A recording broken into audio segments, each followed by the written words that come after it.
என்னங்க நடக்குதுங்க? இந்த அரசாங்கத்துக்கிட்ட எல்லாத்தையுமே போராடி தான் பெறணுமா?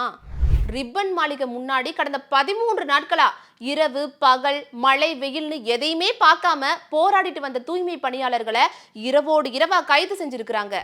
இவ்வளோ நாளா போராடினவங்களோட கோரிக்கைகளுக்கு என்னதான் பதில்? சர்வாதிகார போக்குல எல்லாத்தையுமே மிரட்டி செய்தி ஊடகங்கள்ல கூட செய்தி வராம பாத்துக்கிறது தான் ஸ்டாலினோட சமூக நீதி மாடல் அரசா?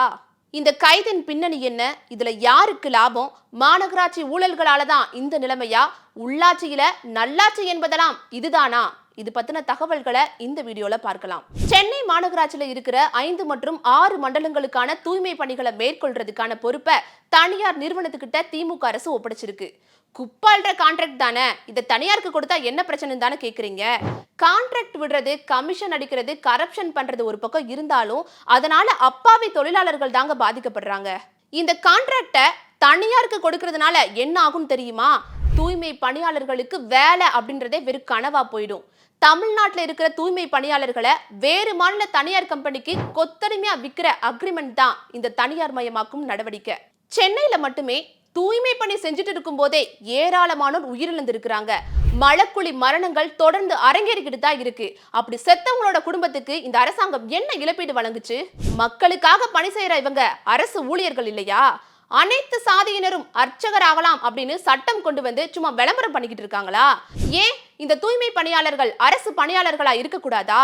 கூலி உயர்வு, பணி நிரந்தரம், தீபாவளி போனஸ், பென்ஷன், பிஎஃப் அப்படின்னு தூய்மை பணியாளர்கள் அவங்களோட எந்த உரிமையும் இனி கேட்கவே முடியாதுங்க.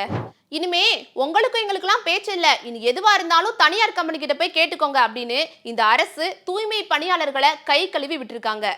நீங்க வேணா பாருங்க, இது சென்னையில மட்டும் இல்லாம எல்லா மாநகராட்சி, நகராட்சி, பேரூராட்சி, ஊராட்சின்னு எல்லா பகுதிகளையும் தனியாருக்கு தாரை வார்த்து கொடுக்கும் இந்த திமுக அரசு. உங்களுடன் ஸ்டாலின் விளம்பரம் பண்ணிட்டு இருப்பாங்க. ஆனா நியாயமான கோரிக்கைகளுக்காக போராடினவங்களை ஸ்டாலின் எட்டி கூட பார்க்க மாட்டாரு. துணை முதல்வரான அவரோட மகன் உதயநிதியும் எட்டி கூட பார்க்க மாட்டாரு. அந்த துறை அமைச்சர் KN நேரு வாயை கூட திறக்கலங்க. அறநிலையத்துறை அமைச்சர் சேகர் பாபு தான் அங்க போய் தூய்மை பணியாளர்களையும் பத்திரிகையாளர்களையும் மிரட்டி இருக்கிறாரு. ஒருவேளை உதயநிதி ஒழுங்கா எந்த அரசு பணியும் செய்யாததுனால சேகர் பாபுவை துணை முதலமைச்சரா முதல்வர் ஸ்டாலின் அறிவிக்க போறாரோ என்னமோ. அவர் என்ன சொன்னார்னா, நாங்க இப்ப வாக்குறுதி கொடுத்தோம், ஆதாரம் இருக்கா, நீ என்ன பத்திருக்க, உனக்கெல்லாம் பதில் சொல்ல முடியாது அப்படின்னு விரட்டி இருக்கிறாரு. கொரோனா காலத்துல தங்களோட உயிரையும் பொருட்படுத்தாம முன்கள பணியாளர்களா வேலை பார்த்த தூய்மை பணியாளர்களுக்கு இந்த அரசு காட்டும் கரிசனம் என்பது இதுதானா?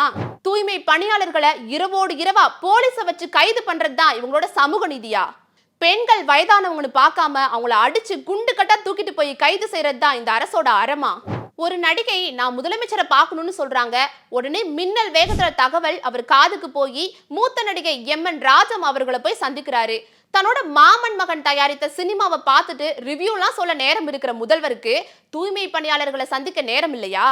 இவங்களை ரிப்பன் பில்டிங் வாசல்ல இருந்து விரட்டி அடிச்சுட்டு சுதந்திர தினம்னு கோட்டையில கொடியேத்துறப்போ முதல்வர் ஸ்டாலினுக்கு கொஞ்சம் கூட மனசாட்சி உறுத்தாதா?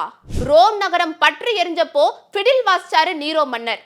தலைநகரமே பரபரப்பா இருக்கிறப்போ சூப்பர் ஸ்டாரோட கூலி படம் பார்த்துட்டு குடும்பத்தோட குதூகலமா இருக்கிறாரு நம்ம முதல்வர் ஸ்டாலின். கூலிக்காக தூய்மை பணியாளர்கள் போராடிட்டு இருக்கிறப்போ இப்படி கூலி படம் பார்த்துட்டு கும்மாளம் போடுறது நல்லதா? இத்தனை நாளா போராடிட்டு இருந்த தூய்மை பணியாளர்களுக்கு என்னதாங்க பதில்?